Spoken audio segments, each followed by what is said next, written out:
Olá, você internauta, olá, você ouvinte, olá, prezados irmãos, sejam todos bem-vindos a mais um Evangelho no Lar online do Grupo Espírita Paulo de Tarso, do Rio de Janeiro. Eu sou Vânia Amâncio Bedumaci e falo de Uberlândia, Minas Gerais. Com muita alegria, aqui nós estamos para esses momentos do Evangelho à luz da doutrina espírita com Jesus. E para iniciarmos muito bem o nosso encontro, convido você para orarmos. Mestre Jesus, com os corações agradecidos, aqui estamos para mais um Evangelho no Lar online do Grupo Espírita Paulo de Tarso, do Rio de Janeiro. Agradecemos todo o amparo, toda a assistência que temos recebido dos nossos mentores, da direção espiritual desse encontro, e rogamos as bênçãos de paz para todos que aqui estamos, encarnados e desencarnados. E vibramos, Senhor, e pedimos em favor do planeta Terra, da paz no mundo, de toda a humanidade encarnada e desencarnada. E aqueles nossos companheiros que se encontram sintonizados conosco, que os seus lares, nesse instante, possam receber uma limpeza fluídica, e que todos os que convivem no mesmo ambiente possam ser agraciados com as vibrações de paz, de equilíbrio, de harmonia, que todos se sintam fortalecidos na fé e na esperança e no bom ânimo para continuarem a sua jornada evolutiva no dia a dia. E assim, em seu nome, Jesus, iniciamos o nosso encontro de hoje.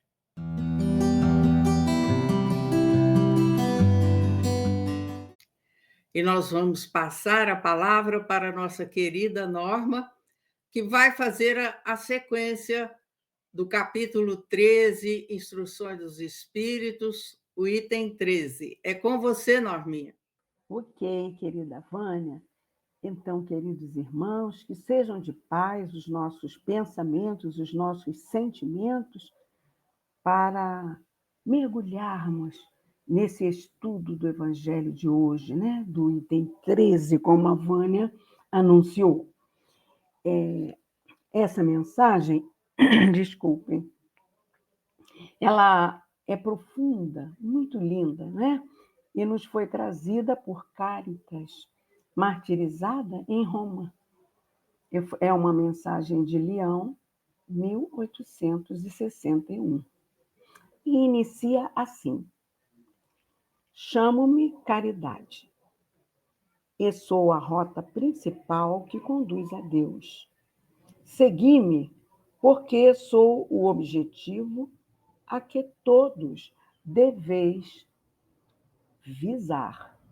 Então, meus irmãos, vamos lembrar aquele ensinamento precioso de Kardec, não é? Fora da caridade não há salvação. Esse ensinamento, embora popularizado, não é, no contexto espírita, ele tem raízes em ensinamentos cristãos, onde a caridade é vista como uma virtude fundamental. No entanto, Kardec, ao utilizar essa máxima, ele buscou dar um destaque especial à caridade como o caminho para a evolução espiritual, como uma síntese dos ensinamentos de Jesus, um princípio central da doutrina espírita. Sendo importante, meus irmãos, observarmos que ninguém pode assistir a outrem com eficiência se não procurou a edificação de si mesmo, não é? Primeiro, se não possui a seu favor os atos de amor ao próximo no que se refira à compreensão e auxílio fraternais. A caridade será sempre a fonte fonte divina das bênçãos do Senhor. É sobre isso, meus irmãos, que Cáritas nos leva à reflexão. Vamos prosseguir na leitura da mensagem por ela passada. Fiz esta manhã minha caminhada habitual e, coração angustiado, venho vos dizer, ó meus amigos, quantas misérias, quantas lágrimas e quanto tendes a fazer para secá-las todas. Vamos então entender, meus irmãos, que vivemos, não é, num plano de provas e expiações. Portanto, nos deparamos com muitas lágrimas a enxugar dois irmãos em sofrimento. O Cristo espera que sejamos seus instrumentos de caridade no mundo. A frase, Senhor, dai pão a quem tem fome e fome de justiça a quem tem pão, é um apelo à ação e à justiça social, reconhecendo que a fome não é apenas uma questão de falta de alimento, meus irmãos, mas também de injustiça. Dar o pão a quem tem fome, na perspectiva evangélica, é um ato de amor, partilha e compromisso com a justiça, que busca suprir as necessidades físicas e espirituais do próximo. Porém, temos que atentar para a compreensão no auxílio fraternal. Porque quando o corpo físico está com fome, fica difícil para o faminto acolher ensinamentos evangélicos. É preciso primeiro alimentar, saciar o corpo físico de nutrição, para conseguirmos em seguida alimentarmos a alma da pessoa. Não é verdade? É por isso que Cáritas prossegue.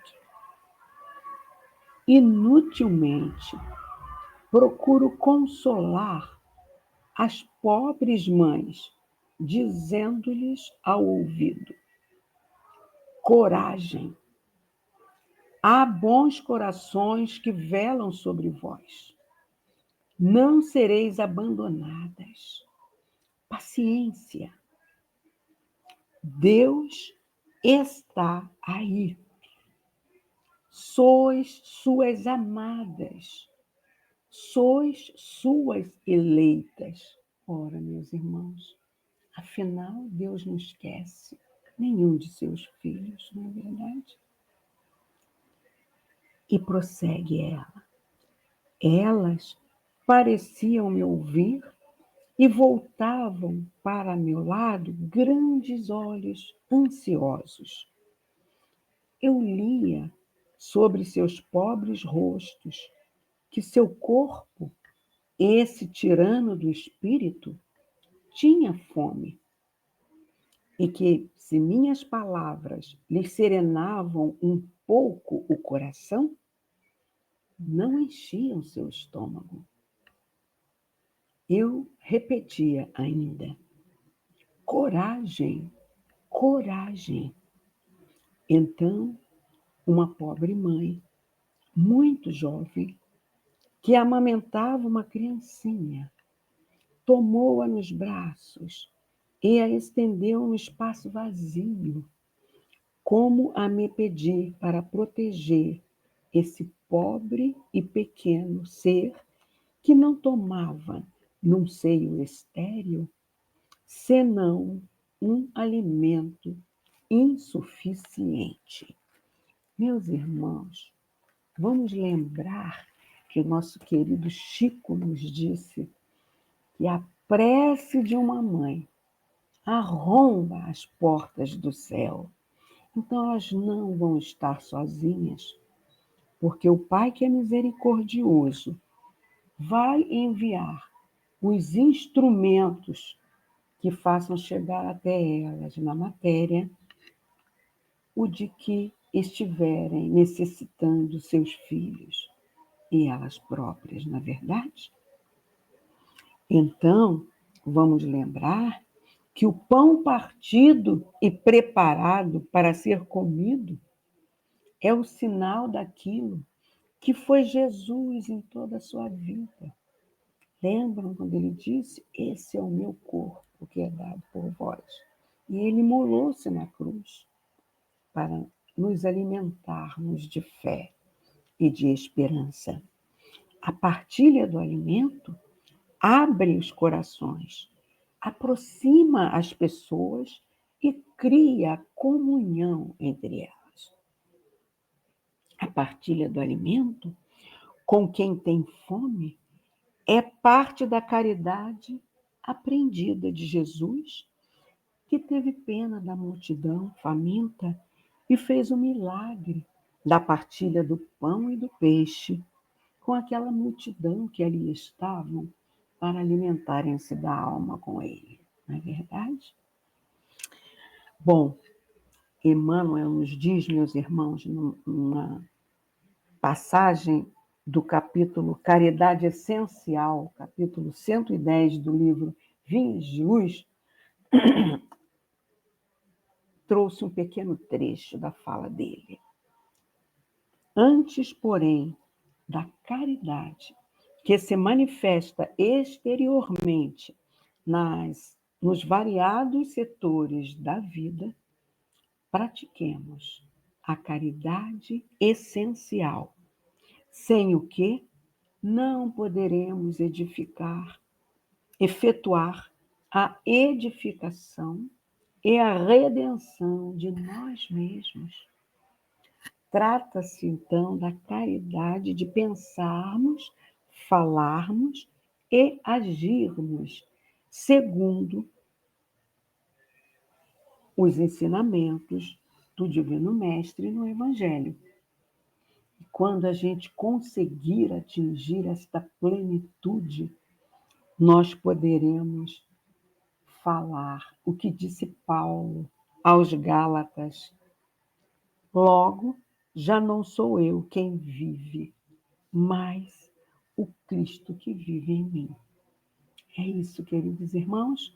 Muita paz. Agora eu vou passar a palavra para a nossa querida Vânia para dar continuidade a essa linda e profunda mensagem.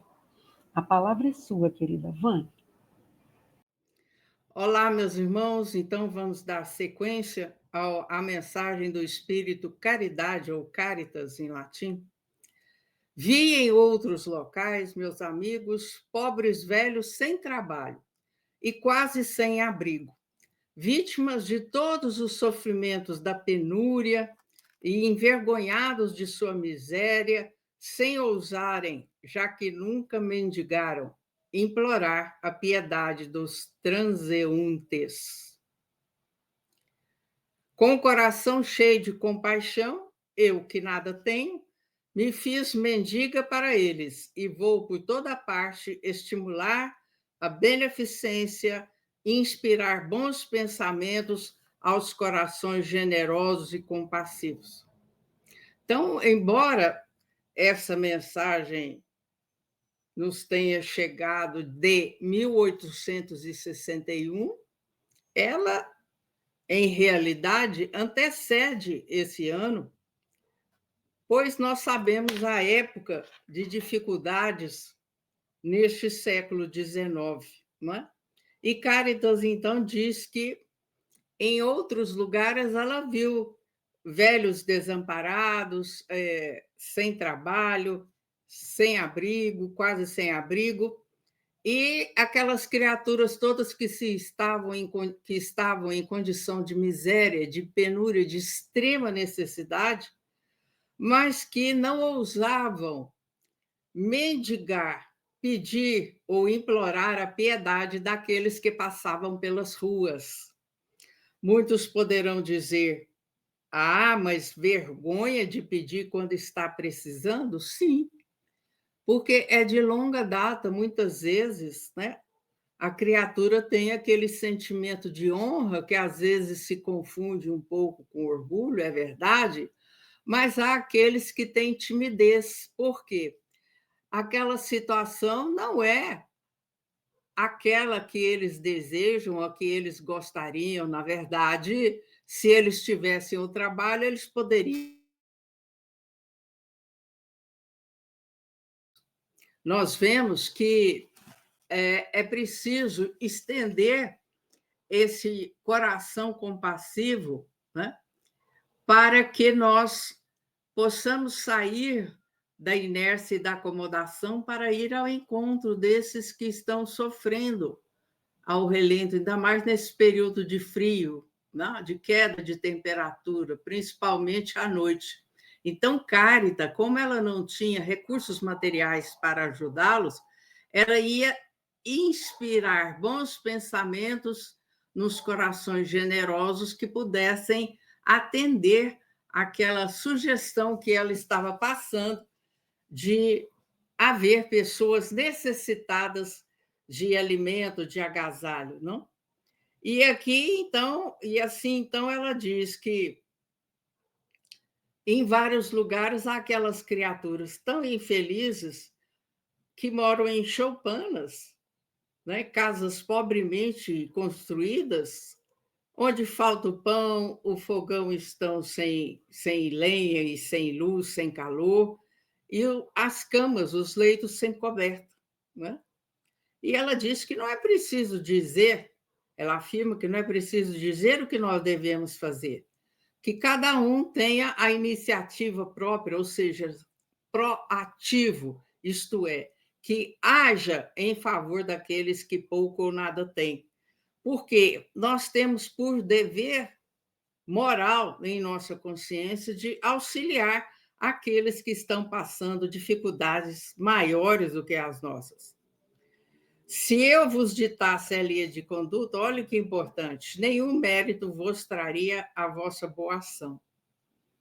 Então, ela apenas sugeriu, intuiu que havia pessoas em vários lugares passando muita dificuldade, sem frio, sem alimento, sem agasalho, sem frio, não, desculpe, sem agasalho, sem alimento. E assim, deixa que cada um, através de seu próprio esforço, através de sua escolha, através de seu mérito, faça aquela doação. O que ela diz, e vos estendo as mãos pelos vossos irmãos que sofrem. Então, Caritas atua como um instrumento para que nós possamos fazer a caridade para com o nosso próximo. E olha o que ela afirma, muito interessante. Mas se peço, também dou e dou bastante. Convido-vos para um grande banquete e forneço a árvore onde todos vos saciareis, onde todos nós sairemos satisfeitos.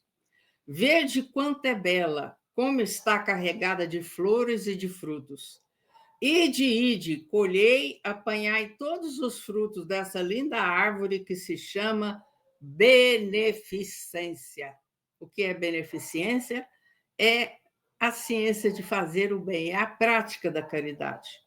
No lugar dos ramos que lhe tirardes, atarei todas as boas ações que praticardes e levarei a árvore a Deus, que a carregará de novo, visto que a beneficência é inesgotável.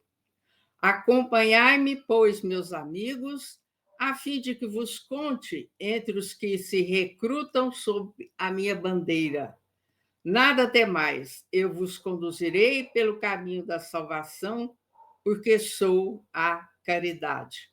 Carita, martirizada em Roma, Lyon, 1861.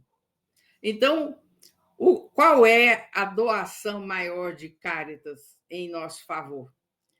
ela nos convida para um grande banquete. Com certeza, trata-se de um banquete espiritual, da alegria, do prazer de servir, de pensar no próximo antes de pensar em si mesmo. E a árvore que ela nos dá para que nós possamos nos saciar é a beneficência, é a prática do bem, é a prática da caridade. E no lugar dos ramos dessa árvore, o que ela disse? Que ela colocaria ali todas as nossas boas ações que praticarmos. E depois levaria essa árvore para Deus para que ele a recarregasse, pois a beneficência é inesgotável. E aí, se vocês me permitem lembrar, fome é todo dia, estômago dói todo dia para aquele que nada tem. Então, que nós possamos envolver familiares, parentes, vizinhos, companheiros de trabalho profissional, companheiros de templo religioso, para irmos em socorro daqueles que, estando desempregados, né, e também com o corpo enfraquecido pela falta de alimento, muitas vezes não têm condições de pegar um trabalho mais pesado. E mesmo porque, com as dificuldades materiais de muitos, né, as ofertas de emprego estão escassas. Há muitos estabelecimentos se fechando. Né? Então, nós temos que, ao invés de maldizer, de censurar, vamos louvar Deus e Jesus pela oportunidade que nós estamos tendo de sermos melhores cristãos, de buscarmos amenizar as dores, as dificuldades dos nossos irmãos. E nós sabemos que todo o bem que nós fazemos, ele retorna para nós. Então, na verdade, nós somos também os beneficiados dessas ações. Pensemos nisso com muito carinho, para que nós aproveitemos essas oportunidades, principalmente nesse período, né? O mês quase acabando, inverno aí, um friozinho ou uma temperatura instável. Então, que nós sejamos tocados em nossos corações para agirmos, para irmos ao encontro do faminto, do desnudo, daquele que está, muitas vezes, até dormindo na rua. Combinado? Fica o convite, ok? E agora, na sequência, nós vamos fazer a leitura do livro Vivendo o Evangelho, volume 1, pelo espírito André Luiz, numa psicografia de Antônio Baduí Filho, a lição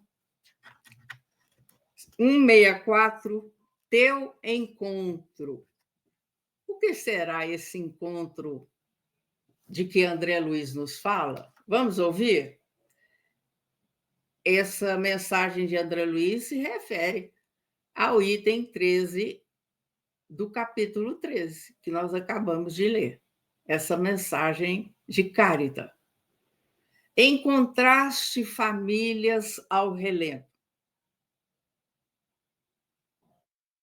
sem abrigo, sofrendo a inclemência do temporal, no caso, chuvas, e porque não pudeste erguer a moradia a tantos deserdados, te enredaste no espinheiro da revolta.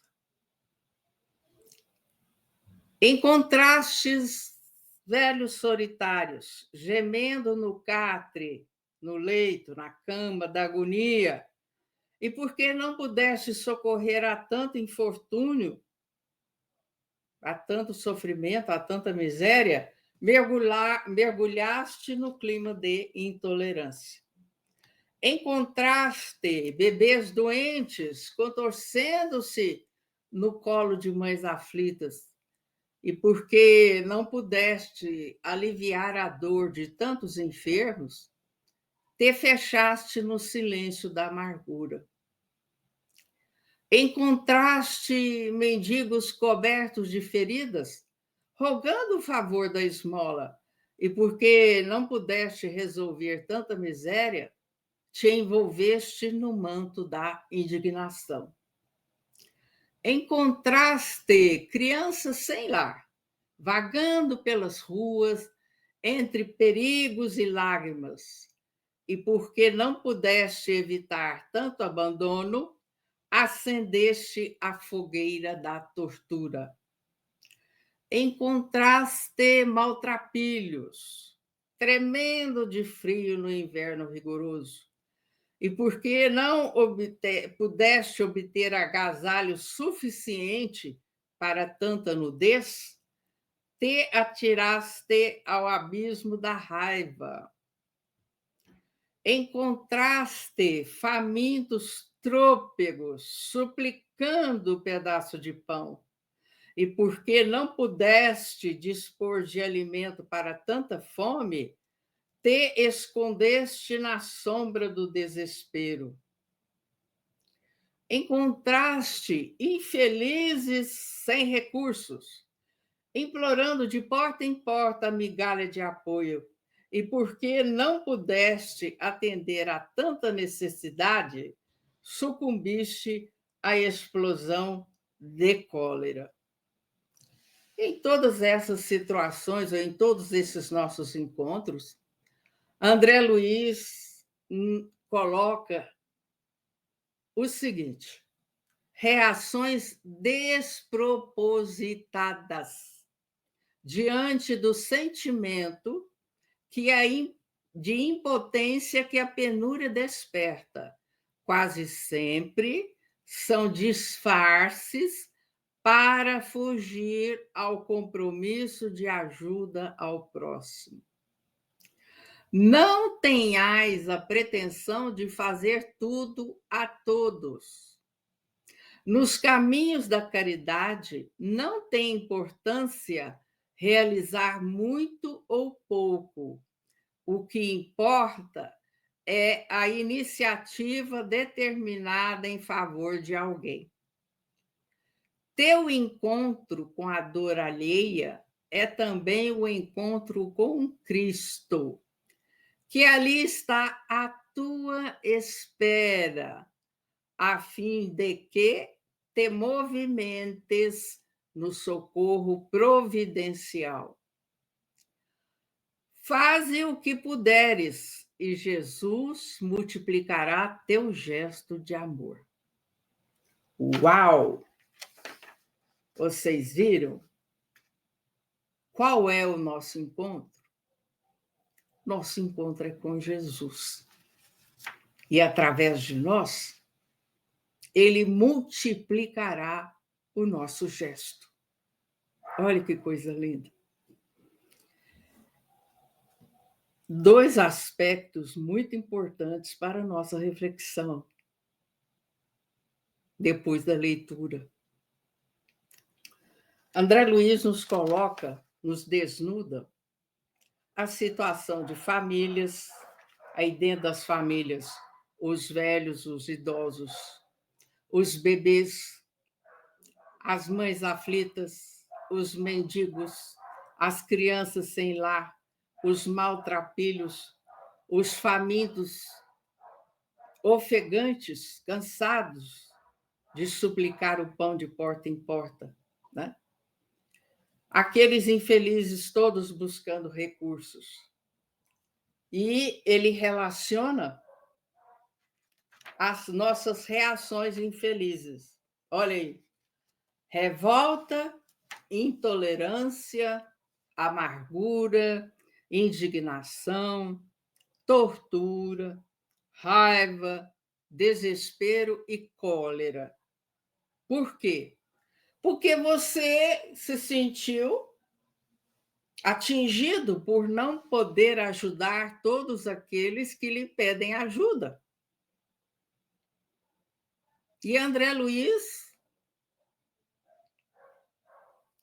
taxativamente já diz: todas essas reações são, quase sempre, disfarces para fugir ao compromisso de ajuda ao próximo. Então, até onde vai a minha vontade realmente de ajudar o próximo, de fazer o bem, de fazer a caridade? Porque muitas vezes implica deslocamentos, né? Agilidade, envolver outras pessoas, a questão de transporte. Aí você fala, não, vai dar trabalho, é muita coisa, e você desiste. E para nos auxiliar e evitar que isso aconteça, a nossa desistência, André Luiz diz: não tenhas a pretensão de fazer tudo a todos. Uau! Significando o quê? Nos caminhos da caridade não tem importância realizar muito ou pouco. O que importa é a iniciativa determinada em favor de alguém. Ou seja, não vamos esperar mais horas passarem para levar o alimento, o agasalho, um leito, um possível abrigo, um cobertor para aquele que está desamparado. Embora que André Luiz tenha mencionado, né, o inverno intenso, né? Na maior parte do Brasil nós não temos esse inverno intenso. Mas o que acontece, meus caros? As mudanças climáticas afetam muito o nosso corpo. Então, no mesmo instante que aí, por exemplo, no Rio, está um calor, nas cidades serranas, mais para o interior, ou no próprio Rio mesmo, à noite, à madrugada, cai a temperatura. E aí? Você não se sente tocado a fazer algo, não? A levar um marmitex de sopa na madrugada, ou então um leite com café, ou um leite com chocolate, um pão, né? Um margarina ou manteiga, a mortadela, ou o que quer que seja de recheio? Olha, nós temos a certeza de que a alegria que nos invade quando nós auxiliamos a alimentar, a dessedentar, matar a sede de alguém, nós aquecemos o seu estômago, é o nosso coração que se aquece. Somos nós que somos tocados de um bem-estar indefinível. Ainda que muitas vezes tenha havido correria, cansaço físico, mas a alegria que vemos nos olhos daqueles que recebem o alimento quentinho, o agasalho, a meia, o gorro para a cabeça, é algo indescritível, é algo que nos traz muita alegria e muita paz. Pensemos nisso com carinho e nos esforcemos. Hoje ainda dá para organizar, se nós tivermos boa vontade e firmeza. Como André Luiz disse, nós não temos que levar tudo, mas levemos o necessário para aquele primeiro momento e nos coloquemos no lugar deles. E se fosse conosco? Eu gostaria de ser auxiliado. Certo? Bora lá? Feito o convite? Antes de passar a palavra para a nossa querida Norminha, quero lhes deixar um grande abraço e dizer: estamos esperando você semanalmente para o nosso Evangelho no Lar Online, que é o momento onde nós trazemos Jesus para o nosso lar. E os benefícios do Evangelho no Lar são imensos, não é? Nós sentimos mais fortalecidos na fé, na esperança, no bom ânimo, não é? Os encarnados e desencarnados que convivem conosco são beneficiados, né? Melhora o entendimento entre as pessoas, e depois eu falo mais coisa, ok? Norminha, é com você, querida, para a magnetização da água. Ok, querida Vânia. Então, meus irmãos, vamos lembrar que a fluidificação ou magnetização da água ela deve ser feita por nós mesmos, não é? Ou pelos espíritos com essa atribuição. A essa altura, todos vocês já devem estar com o seu recipiente de água, né? Preparadinho para que possamos fazer essa prece. E lembrar que as propriedades da água permitem que ela absorva com facilidade energias e fluidos salutares, capazes de atenderem nossas necessidades espirituais e físicas, inclusive características medicinais. Sendo ela um remédio, nós não podemos abusar dela. Então, vamos tomá-la 3 vezes ao dia, em recipientes assim correspondentes a um cálice, dava uma xicrinha de café. Entendeu? É opcional que nós possamos sobrepor as mãos sobre os recipientes, emitindo bons pensamentos, ou então pedirmos aos espíritos magnetizadores que adicionem a ela o que precisamos, não é? É importante que nós não deixemos a água, depois de fluidificada, próxima a aparelhos eletromagnéticos, como TV, micro-ondas, celular, rádio, né? Porque desmagnetizarão essa água. Vamos, então, à nossa prece, queridos irmãos. Vamos fechando os nossos olhos, elevarmos os nossos pensamentos ao alto, orando. Graças a Deus, obrigado, guias e amigos espirituais, por vossa presença. Que possam ser jorrados por vós nesta água os fluidos balsâmicos, medicamentosos, trazidos dos laboratórios espirituais, para transformar essa água num remédio para os corpos físicos e espirituais das pessoas que dela fizerem uso. E assim seja, graças a Deus. Lembrando ainda, meus irmãos, que se nós precisarmos magnetizar por uma pessoa em especial, só ela deverá tomar desta água, entendeu? Vamos então agora, mais uma vez, elevarmos nosso pensamento ao alto para a nossa prece de encerramento. Graças a Deus. Gratidão, Senhor Jesus, Mestre querido, por esta oportunidade abençoada de realização do nosso culto do Evangelho no Lar online. Agradecemos a esses guias e amigos espirituais, Senhor, que em seu nome estão conosco, nos inspiraram e nos auxiliaram na magnetização da água. Gratidão, sobretudo, ao nosso Pai Maior, que nos permitiu esse abençoado encontro de estudo e reflexão das verdades maiores. E assim, felizes e agradecidos, é que te pedimos, Pai, muita proteção e a devida permissão para encerrarmos o nosso culto do Evangelho no Lar online de hoje, dando todos juntos do fundo dos nossos corações, graças a Deus. Muita paz, meus irmãos, até o nosso próximo encontro na semana que vem, se Deus quiser.